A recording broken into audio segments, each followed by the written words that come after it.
All right, yeah, I did a little bit of research. You know, I've been active on this island. I talked to a couple people, like maybe Kennedy Price, Lyric, a bunch So you of did your homework. You did your yeah, homework. I respect it. a bunch of other artists. You know what I'm saying? But could you tell me a little bit about Shaolins Finest?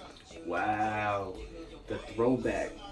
Um, Had to dig into the archives. I appreciate it, brother. I respect it. So Shaolins Finest is actually the name of the first project that I was able to record in a professional studio, Uh huh. and I pressed it up, put it on CDs, and I was selling that in high school You type burned it. shit, You burned it right? onto a Burned disc. it on disc from straight from iTunes. Now I ain't going CD baby, none of that. Every CD that I sold in high school, I burnt myself, type shit, like buying the stacks of disc type shit. But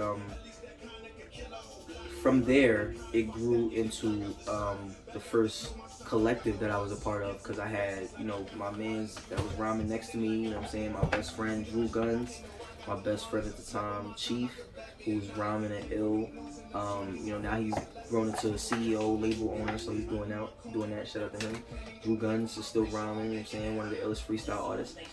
So it was him, was Drew Guns, Chief, myself, and it was my man's Takeover, aka Joseph Rivera. Shout out to him. He's no longer with us. Mm. Fortunately, he lost his life to gun violence. You know what I'm saying? You live by the sword, you die by the sword. But Rest in peace. I still feel like he was taken from us too soon. You know what I'm saying? He was a good dude. Shout out to his family. He got a little brother that does music, very dope. Got an album out now. Shout out to Blood Life. Thank you.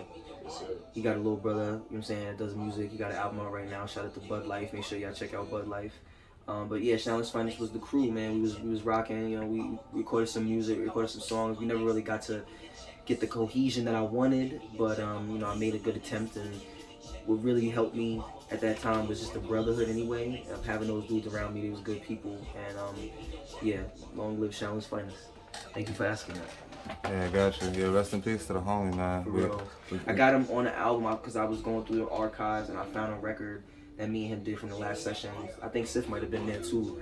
We was at Rival Studios in Long Island. Shout out to my man Dice, and Takeover came with me. And one of the things about him, he always had fire trees, bro. And he came through. I think he brought like an ounce that day. And he was just rolling and handing out, and I was like, yo, let me give you some bread. Nigga, smack my hand. Nigga, keep your money, nigga. We smoking good, we making music. Like, he was one of those type of dudes, and I miss him a lot. And, I found a record, and I put it on this project I was working on when I was working at Dock Street Records, that I put out called The Masking Tape, so he got a whole track dedicated to him, just him going off, because, I feel like with all the success that I've achieved, he'd be right here next to me, and he deserves the same amount of shine, and he deserves to reach the same ears that I reach. So shout out to him. And my man Chase Green as well. I can't talk about RIPs without saying RIP to my man Chase Green. He unfortunately lost his life from narcotics, and he was a dope individual, and I ripped something from his Instagram. One of the last freestyles he did, I ripped it from his Instagram, engineered it to the best of my ability, and put that on that same album as the last track to pay homage to him as well. Because again, he was a good dude. Me and him was supposed to be in the studio like 2 days before he lost his life. You know what I'm saying? So I know that if he'd have made it to that session, that he'd be right here and we'd be making dope music, and he'd be reaching the same ears that I would be reaching. So shout out to them, and shout out to Shaolins Finest. I know he would have been a member as well, honorary member and shit. So Shaolins Finest lives on through me. Yeah, man. It seems like gun violence is at an all-time, is at a super high right now on the island, yo. Like, it's crazy. It's wild. It's at an all-time high on the island, which is scary. You know what I'm saying? And it's at an all-time high in the music world, which is scary. And just in the country, you know what I'm saying? People shooting with broad daylight with kids around. Like, I like mafia movies. You like mafia movies? Yeah. You know what I'm saying? They had a code, my nigga. That's why we like mafia movies, because we have a code. And when we see their code, we go, that's fire. Because at the end of the day, they killing and shooting and stabbing and ripping and raping and robbing too. But there's a code about it. And back in the day with the 10 Commandments, it's like, yo, just have a code. You know what I mean? Like, you got free will, you got freedom and shit. Do what you want with your 80 years on the planet. But have a code, because you will have to answer for what you do on this planet in this existence when you enter into the next, whatever it is. You feel me? People are scared of the devil. Maybe that's what it is for you. People are scared of eternal nothingness. Maybe that is what it is for you if you don't have a code while you walk in this existence. Shit. And I'm pro Second Amendment, so it's like, yo, I feel like everybody should be entitled to protect themselves. So you and think? have weapons. I'm pro Second Amendment. So you I'm think a judge. guns? You think guns should be legal in New I York? think guns should be absolutely. I think guns should be legal in New York, and I'm gonna join the NRA when I get a chance. But the difference is, my nigga, you have to respect these weapons. Y'all niggas don't respect these weapons, and that's why niggas is getting killed and hurt.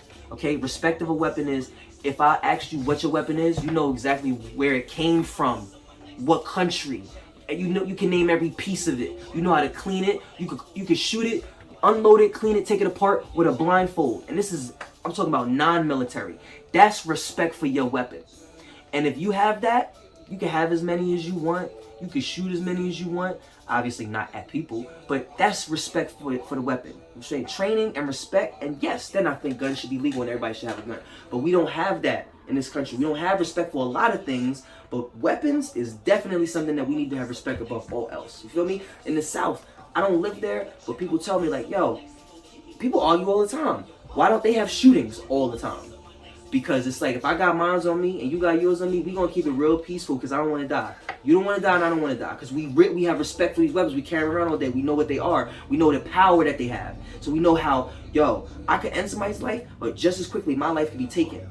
So with that in mind, you are automatically a little bit nicer to motherfuckers that's everywhere around you that could end your life at any given moment if they having a bad day. Or you try to have empathy for that shit. Now people still, you know what I'm saying, buck at each other because that's going to happen. But it's not like it is in a space where niggas don't have respect for the weapons. So that's what I say on that. Alright, bet. When I first fired a weapon, I was in North Carolina. It was a Glock 9mm, my nigga. I tried to do it like this.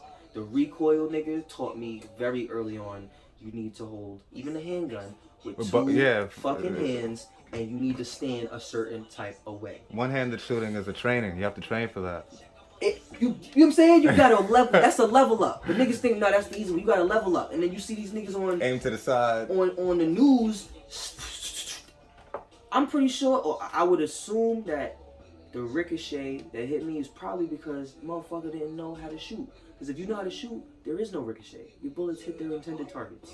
I'm not saying train, you know, I'm telling, you know, killers to train to be better killers. I'm just saying, like, you gonna have a weapon, man, know how to use it and have respect for it. That's it.